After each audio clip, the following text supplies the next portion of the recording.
E dá barulho de cachorro também.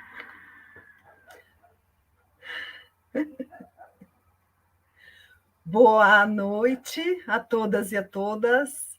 É uma grande alegria, uma grande honra estarmos aqui nesse momento, eu e o meu amigo querido Rodrigo Bentes Monteiro, para anunciarmos, né, o surgimento agora, né, efetivamente em papel do nosso projeto e da nossa homenagem à professora Laura de Melo e Souza, que foi nossa orientadora, né, na pós-graduação, no doutorado na Universidade de São Paulo, e também é uma pessoa com a qual temos uma imensa interlocução intelectual, profissional, né? E o livro é o resultado de uma ação de amigos, né, que foram orientandos da Laura. Nós nos juntamos em 2015, fizemos um seminário na Universidade de São Paulo por ocasião da aposentadoria da professora Laura, que se reformou muito jovem, né, mas se reformou para assumir um projeto ainda mais desafiador, como professora da Cátedra de Estudos Brasileiros na Université Paris Sorbonne. E em 2015, o evento chamado Filiações, que foi realizado na USP, com o apoio da Cátedra Jaime Cortesão e do Laboratório Companhia das Índias da UF, teve a participação de um grupo, né, de ex-orientandos de doutorado da professora Laura. Ela orientou muitos trabalhos em mestrado, em pós-doc, iniciação científica, mas naquela ocasião nós nos encontramos os ex-doutores da Laura, né? E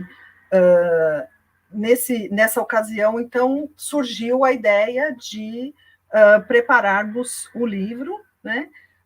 Que agora chegou o seu dia de aparecer, então saiu, né, das prensas, da gráfica, e nós gostaríamos, então, hoje, eu e o Rodrigo, de contar um pouquinho para vocês como é o livro, como ele ficou, né? Ele não é o resultado do seminário, ele é um outro projeto que surgiu depois que o seminário aconteceu, né? Então, muito obrigada pela presença, e esperamos que gostem do que nós temos aqui para contar para vocês.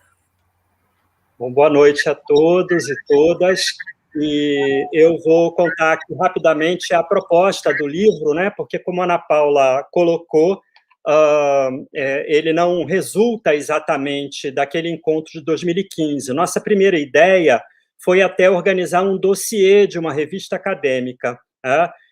Mas esbarramos numa questão que, na verdade, resultou no próprio espírito do livro, vamos dizer assim, porque, afinal, como a Ana Paula colocou, eram 10 ex-orientandos, né, da sua mestra, por quem temos grande admiração, e nós caímos imediatamente sob suspeição, né? Como é que nós vamos ser, digamos assim, suficientemente acadêmico e isentos para falar do trabalho da nossa orientadora? Não haveria parecer que resistisse a essa parcialidade explícita. Mas, ao mesmo tempo, nós pensamos que, e sobre isso eu gostaria de comentar já uma característica da própria Laura de Melo e Souza enquanto orientadora, que ela sempre nos deu um exemplo de espírito crítico, de autocrítica muito grande, né? Sempre respeitou, procurou respeitar posições diferentes, né, acadêmicas dos seus orientados, e, portanto, nos conferia sempre uma grande liberdade interpretativa e muito aberta sempre a novidades. Então, diante, né, dessas características e do que nós queríamos fazer, nós, digamos assim, ficamos um tanto mordidos com a ideia de que nós podemos, sim, fazer um livro de análise historiográfica, que nós somos capazes, né, inclusive, de repensar alguns pontos a partir de pesquisas que desenvolvemos depois dos nossos doutorados, né, muitas dessas incentivadas pela própria Laura. Então, o livro tem essa característica, essa proposta. Alguns capítulos se concentram mais numa percepção de conjunto da obra da Laura ou de alguns livros em especial, né?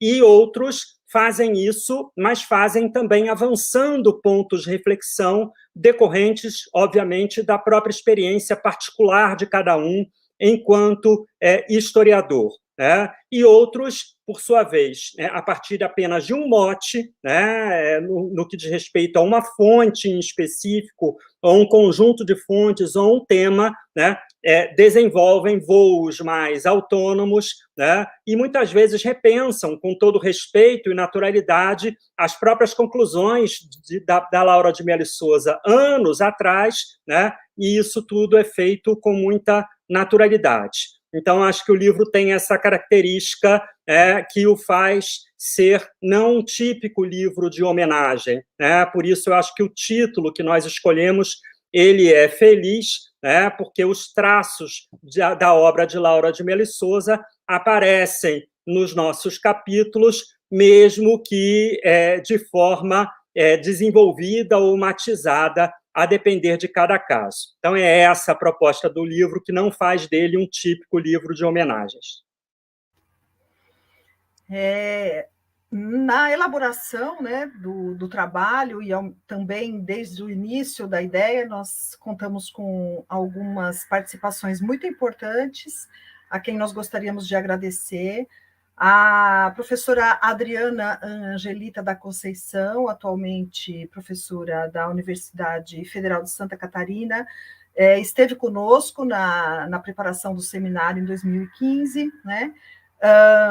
Também a participação fundamental da editora Ouro sobre Azul, que não é só uma participação, né? É a editora que nos deu a possibilidade de concretização dessa ideia, com todo o apoio, né, da Ana Luísa Escorel, e também o profissionalismo fantástico da Érica Leal e da Maria Cristina Jerônimo, que foram extremamente generosas, gentis e atenciosas com o nosso trabalho.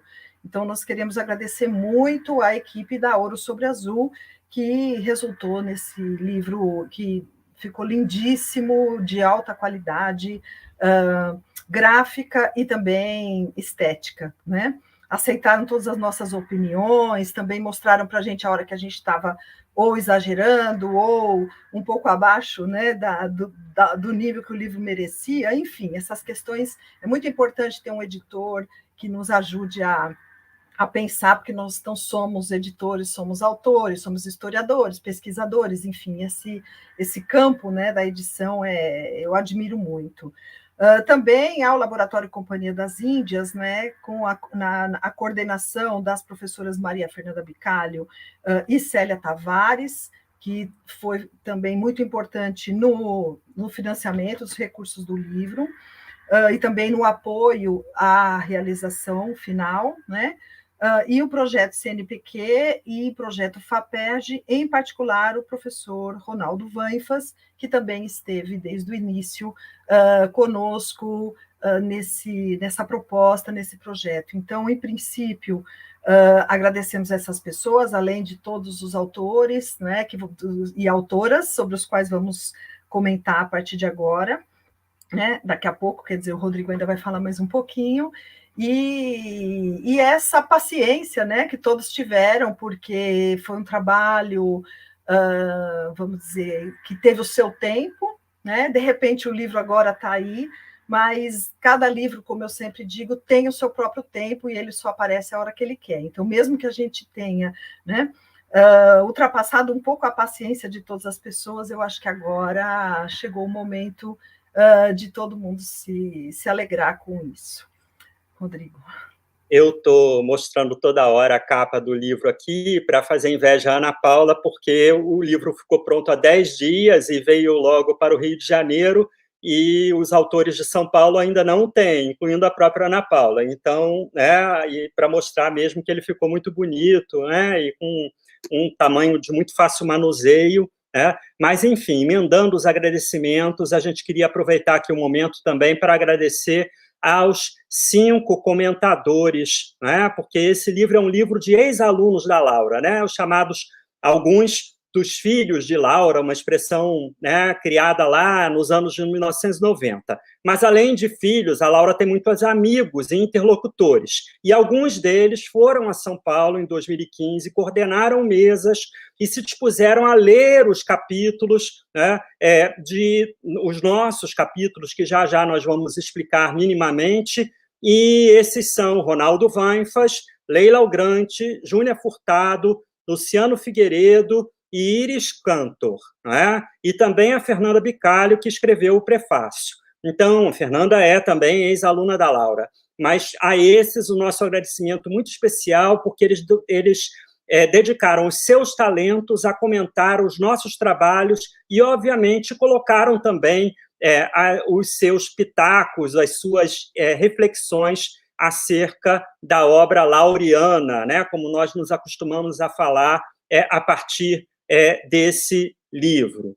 E agora eu começo a explicar um pouco o plano, nós não vamos nos alongar, é justamente essa interface, são 10 capítulos, cada dupla de capítulos foi comentada por um desses 5 que nós mencionamos ainda há pouco. Esse agrupamento ele não foi completamente aleatório, mas ele variou muito, porque ora era uma afinidade temática de um comentador com determinados artigos, ora era uma ligação entre os próprios artigos, enfim. Foi um arranjo, digamos assim, elaborado e bastante subjetivo, mas nós vamos agora, nós vamos começar a comentar minimamente cada capítulo, para vocês começarem a conhecer quem escreveu nesse livro, mas o detalhe é que a gente não vai comentar em ordem. Também eu e a Ana Paula vamos nos alternar a partir de agora, do capítulo 1 ao 10º, procurando fazer uma sinopse das suas perspectivas e conteúdos. O primeiro capítulo que eu vou comentar é o meu próprio. O meu capítulo, bom, eu escolhi como ponto de referência, como ponto de partida, como mote da discussão, trabalhar a questão da fronteira entre a Idade Média e a época moderna, um tema que a Laura trabalhou num texto dela, num artigo dela, que é muito lido, muito usado nos cursos de graduação, é um capítulo que ela publicou a respeito dessas fronteiras, na revista Signum, e também depois desenvolvido um pouco no Inferno Atlântico, quer dizer, um pouco não, bastante, a discussão sobre a modernidade, as questões da modernidade, Então, eu adoro esse tema e acabei escolhendo, então, fazer essa reflexão, também dialogando com a meu próprio olhar a respeito dessa questão, das fronteiras entre o pensamento medieval e a época moderna e o Renascimento, os renascimentos, trabalhando então com as especificidades do Renascimento ibérico, as discussões, sobretudo, a partir de Joaquim Barradas de Carvalho, dialogando, debatendo com Sérgio Buarque de Holanda. Então, esse tema é um tema sobre o qual eu gosto muito de estudar, e aí eu fui pegando a discussão sobre a questão da arquitetura, do urbanismo e também das perspectivas em relação aos espaços de conquista, sobretudo na América Portuguesa, na América Espanhola, quer dizer, as relações entre a monarquia, as monarquias ibéricas, e nesse processo ao longo do século XVI, também de unificação das coroas, e como o pensamento desse momento vai sendo, aos poucos, aplicado em relação ao Novo Mundo, e como elemento determinante e também definidor dessas fronteiras, deixando, na minha opinião, o mundo medieval para um tempo passado, né? Essa discussão é uma discussão que foi muito alimentada pela própria Laura, né? Mas no meu capítulo eu procurei também trabalhar com o meu olhar, as minhas pesquisas, as fontes que eu conheço, né? E, sobretudo, essa questão do desenvolvimento urbano, do desenvolvimento artístico e da questão do desenvolvimento da imprensa, enfim, fiz um pouco uma síntese dos assuntos com que eu gosto mais de trabalhar. Então, a Laura, nesse sentido, foi muito importante na minha formação, né? E depois, também, quando eu me tornei professora no Departamento de História da USP, onde nós trabalhamos juntas durante cerca de 12 anos. Então, o próximo capítulo que nós comentamos é o de Aldair Rodrigues, professor da Unicamp. O Aldair, ele parte no seu texto de um comentário sobre o uso pioneiro que a Laura fez das fontes eclesiásticas. Como nós sabemos, nos classificados do ouro, né, a Laura trabalhou muito com o arquivo da Diocese de Mariana, né, as fontes de processos inquisitoriais foram um elemento muito importante do Diabo e a Terra de Santa Cruz e outros trabalhos dela. Então, o Aldair usa, né, se vale principalmente desse primeiro agrupamento de fontes eclesiásticas, não somente da Diocese de Mariana, mas também da de São Paulo, e através da figura-chave do vigário de vara, né, ele consegue perscrutar como que não somente esse posto, que era uma chave ali para o funcionamento das próprias comarcas, não é? Dessas regiões, mas como que os outros postos, os outros cargos das dioceses eram ocupados com a proeminência dos respectivos bispos, obviamente, mas o que o Aldair percebe é a própria conformação da sociedade colonial entre o regional e o macro, a hierarquia que chega até a coroa, como que isso vai se conformando e como que isso também é repleto de redes, de influências, de apadrinhamentos, portanto, a própria sociedade colonial sendo percebida através dessas fontes de natureza eclesiástica. O capítulo do professor Rubens Panegassi, professor da Universidade Federal de Viçosa, começa com uma discussão mais ampla sobre a obra da Laura, e faz todo um balanço, né, sobre a trajetória, sobre o percurso da Laura, e vai também capturando, né, diferentes ênfases, diferentes perspectivas do trabalho dela, né, até chegar a um ponto em que ele aprofunda, dando maior ênfase, né, em personagens marcadas pela questão da marginalidade, que é um dos aspectos do trabalho da Laura muito importante, inclusive, que para ela, né, define essa discussão sobre a época moderna e esse tempo em que ela trabalha, os séculos, né, 16, 17, 18, sobretudo, as questões da marginalidade e das figuras periféricas, né? Então, desclassificados, feiticeiras, né? Então, o Rubens vai trazer essas personagens para o debate teórico, mas ele também aponta algumas reflexões a respeito dessas fronteiras do pensamento entre do humanismo e da época moderna, fazendo uma discussão sobre a questão da alteridade, os estudos dele sobre João de Barros, que ele traz um pouco no capítulo também, né? Então, é um capítulo que dialoga, vamos dizer assim, né, com o meu nesse sentido, e eu achei que a dupla ficou bem interessante. Bom, em seguida, comentamos o capítulo de Marco Antônio Silveira, professor da Universidade Federal de Ouro Preto. Trata-se de um capítulo que explora uma característica da Laura em seus trabalhos muito importante para todos nós, que é o respeito, né, a uma tradição historiográfica, e esse respeito não exclui que ela procure inovar, que ela procure repensar, que não fique presa a modelos de interpretação. Então, o Marco Antônio constrói essa argumentação em parte de modo diacrônico, desde os momentos da formação da Laura no seu mestrado nos anos de 1970 e como que isso, o sentido político do seu interesse pelos marginalizados, pelos processos de desclassificação, como que isso também está presente no Diabo e a Terra de Santa Cruz, não é? Que também foi gestado ali no fim já da chamada ditadura militar, e, ao mesmo tempo, com essa interface com o contexto político, social que o Brasil vivia nos anos 70, 80 e 90, o Marco Antônio também lida com os insumos, não é, que a Laura teve no sentido de uma influência da tradição marxista e também da escola do Zanardi, mas que, ao mesmo tempo, não ficou presa,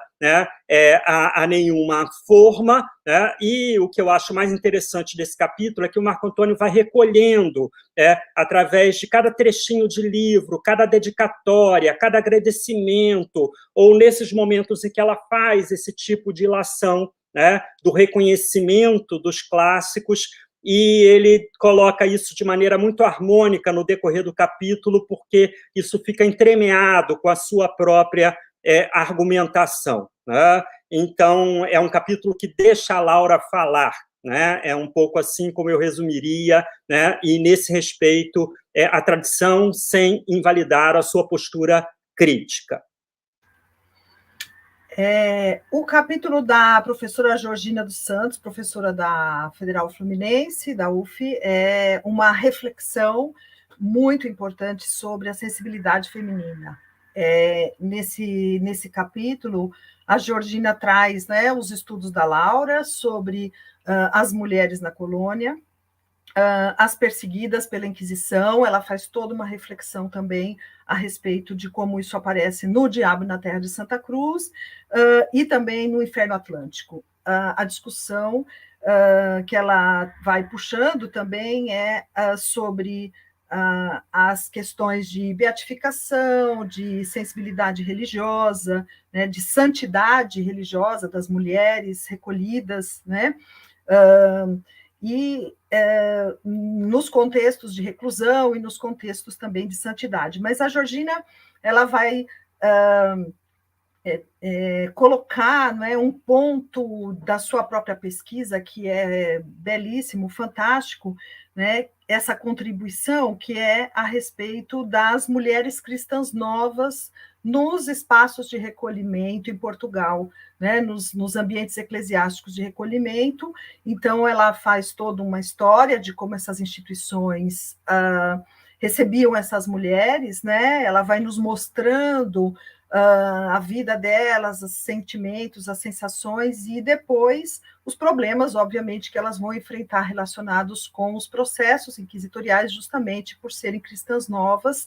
E ela, então, vai fazer todo um debate mesmo, né, eu diria, antropológico, a respeito do significado dessa reformulação do lugar da mulher nos espaços religiosos, por serem religiosas católicas, mas também cristãs novas, né? Então, eu acho que aí ela é um recorte muito importante que ela traz, e que é uma contribuição muito original, e sobre a qual eu aprendi muito lendo e refletindo sobre esse capítulo da Georgina.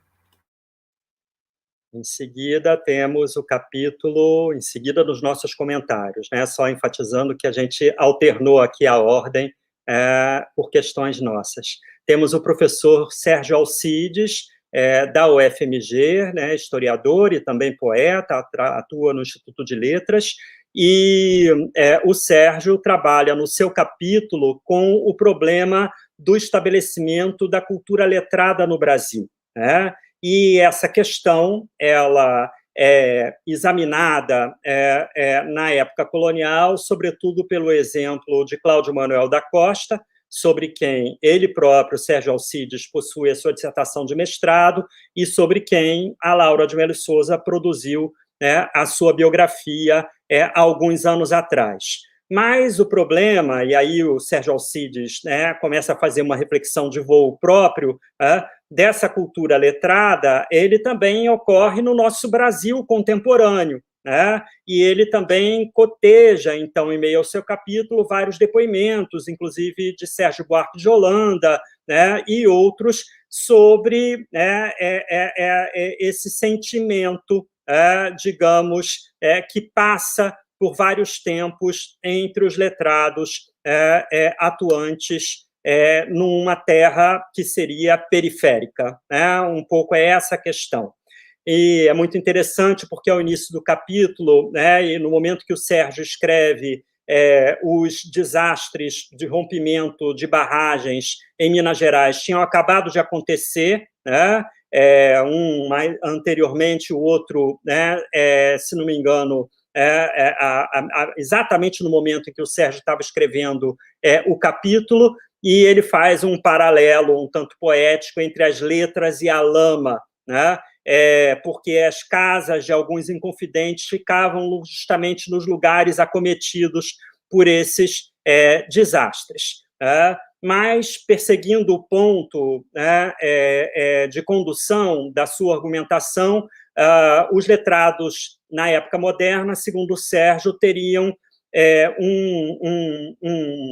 uma questão sempre presente com o mundo da política, né, com o respeito a poderes, com a configurações estatais, e então, né, essa consciência dividida, né, como o Sérgio coloca, de um letrado vivendo numa terra periférica, como um desterrado na sua própria terra, parafraseando o Sérgio Buarque de Holanda, essa questão também estaria presente na própria epígrafe da biografia do Cláudio Manuel da Costa, feita pela Laura de Melo e Souza, quando ela escolhe a canção do Emílio Moura, né? E o Sérgio explora bastante essa canção. Então, é muito interessante porque é um capítulo que não fica restrito à época moderna, mas também dialoga com a questão das letras, da política e da sociedade no Brasil atual. A professora Maria Aparecida Borrego, professora pesquisadora do Museu Paulista da USP, minha colega, ela escolheu, né, dentro da sua área de especialidade também, trabalhar com uma discussão a partir do capítulo da Laura da História da Vida Privada, né, e essa temática da vida precária nos espaços fronteiriços, nos espaços de sertão, né? Então, a Cidinha ela vai abrir a fronteira lá para o oeste, né, da extremo da capitania de São Paulo e chegando até as minas do Mato Grosso e do Goiás. Então, como vai ser esse processo de conhecimento e reconhecimento desses espaços, mas também ela faz uma discussão no livro, né, a partir do livro Sol e a Sombra, porque ela também está refletindo a respeito da questão do mando, da representação do poder naqueles locais extremos, né, das trocas que surgem e dos intercâmbios, enfim, dos elementos que são necessários para a sobrevivência nesse mundo com as populações locais, né? O conhecimento que vai se ter sobre eles, e um trabalho muito sensível, que é um olhar próprio da Cidinha, a respeito da cultura escrita, com os personagens que estão envolvidos nesse mundo diretamente, né? Como que eles se relacionam com o mundo da cultura escrita, com os livros, como que eles expressam, né, essa sua vinculação, enfim. Então, eu acho que ela deu também uma contribuição, um aporte a esse debate, que no mundo do sertão e das fronteiras não se vivia apenas, né, dos ungüentos contra os carrapatos e dos problemas da sobrevivência, mas as pessoas também tinham livros, liam livros, escreviam. Então, isso me parece um passo bastante importante que foi dado com os saberes e as pesquisas que a Cidinha traz. E também, obviamente, temos aí e vemos muito a presença do Sérgio Buarque, de Holanda, não é? Veredas de Pé Posto, enfim, ninguém consegue escrever sobre o sertão sem pensar nesses textos que o Sérgio escreveu, e a Laura também dialoga muito com eles. Então, a Cidinha fez um trabalho também de cartografia, né, mostrando algumas regiões de como era essa fronteira, e o texto dela é muito original e uma contribuição muito bacana para o livro. Bom, eu comento agora o capítulo do professor Rui Rodrigues, da Unicamp, tá? E o Rui começa o seu capítulo rejeitando um pouco as opiniões, e nós sabemos que elas existem, de que a Laura tem uma obra um tanto dispersa por vários temas, que não persegue exatamente uma unidade, ou há algumas linhas de força que não teriam diálogo entre si, né? E o Rui, então, repensa esses apontamentos e faz a proposta, muito calcada na sua própria experiência enquanto pesquisador, de que pode-se, digamos, compreender o conjunto da obra da Laura de Melo e Souza através de dois aspectos, dois eixos temáticos, por assim dizer. O primeiro seria aquele da religião muito associada à política, e o segundo relativo aos encontros culturais. Nesse primeiro eixo temático, que não exclui o segundo, mas é apenas por uma questão didática, né, o Rui organiza a discussão nesse ponto da relação imbricada entre política e religião na época moderna.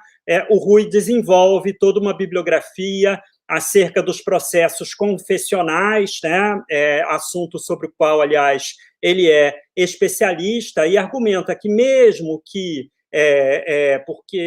que a Laura não tenha desenvolvido, né, explicitamente essas ideias, ela trabalha em sintonia, né, com essa bibliografia que surge em outros lugares ou um pouco depois da sua própria produção dos anos 90, por exemplo. Né? Em relação ao segundo eixo, aquele dos encontros culturais, nesse ponto, o Rui Rodrigues discute os conceitos de sincretismo, de aculturação, de hibridismo cultural, mostrando que as suas acepções são mais usadas em alguns tempos e não em outros, né? É uma bibliografia constantemente renovada, mas que também, né, a Laura, como se fosse um pouco avant la lettre, ela se coloca em sintonia, segundo o Rui Rodrigues, com a importância desses encontros culturais para a compreensão da época moderna. Mais uma vez, como já foi apontado aqui, nesse capítulo também se salienta que a Laura se faz herdeira de perspectivas anteriores e mais abrangentes, como a da Escola dos Análises, mas, ao mesmo tempo, absorve as inovações da história cultural, da microhistória também, por exemplo, mas é muito difícil, o Rui coloca isso, classificá-la em um modelo específico, todos nós tentamos e não conseguimos, mas ela sempre persegue a relação entre o particular e o geral. Né? Quer dizer, todos os seus estudos de casos estão preocupados em conectar a uma realidade histórica mais abrangente. Né? Então, eu diria que essa é a tônica do capítulo do Rui Rodrigues. E, bom, falando em particular e geral, o texto do André Figueiredo Rodrigues, que é professor da Unesp, da Universidade Estadual de São Paulo, em Franca, ele faz toda uma reflexão, mesmo uma espécie de um percurso do trabalho da Laura sobre a questão de Minas, e relacionando com a discussão sobre a história colonial. Né? Então, o trabalho do André, ele vai pegar desde antes dos desclassificados, a formação da Laura, as matrizes, os autores dos quais ela partiu, os capítulos que ela publicou, textos, artigos que ela publicou né? Antes dos desclassificados, riqueza, opulência e miséria, desculpa, opulência e miséria nas minas, e ele vai fazer toda uma reflexão sobre como a Laura também entrou no debate sobre a questão do sistema colonial. Então, ele recupera as ideias do Caio Prado Júnior, né, como a discussão estava sendo feita nos anos 70, ou seja, quando começa, não é, a historiadora, e ele vai mostrando que, à medida, então, em que também outras correntes historiográficas, né, vão se aproximando, e a Laura também vai incorporando outras correntes historiográficas, ela vai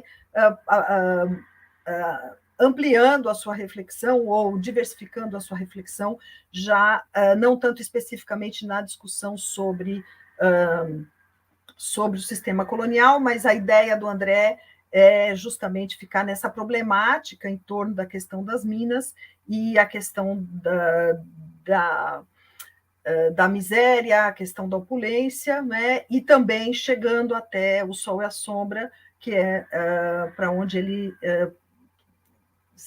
segue a sua reflexão, né? Então, o trabalho do André é um trabalho bastante também minucioso, ele leu praticamente tudo que a Laura citou, né? Então ele vai a fundo na discussão sobre as referências, né? O momento em que ela leu. Então é um trabalho mesmo bastante interessante, até de arqueologia do pensamento da professora. Por fim, eu comento o meu próprio capítulo, que coincidentemente é o último no livro, e muitos sabem que eu venho trabalhando há algum tempo com o manuscrito do Discurso Histórico e Político, que tinha sido recebido uma versão impressa, né, reeditada pela Laura em 1994. No entanto, ao lidar com o códice encontrado no Arquivo Público Mineiro, eu começo a perscrutar vários outros aspectos. Por exemplo, nesse capítulo específico, porque é um códice muito com muitos aspectos a serem explorados, eu escolho estudar a incidência e a importância dos trabalhos de Ovídio, do poeta latino,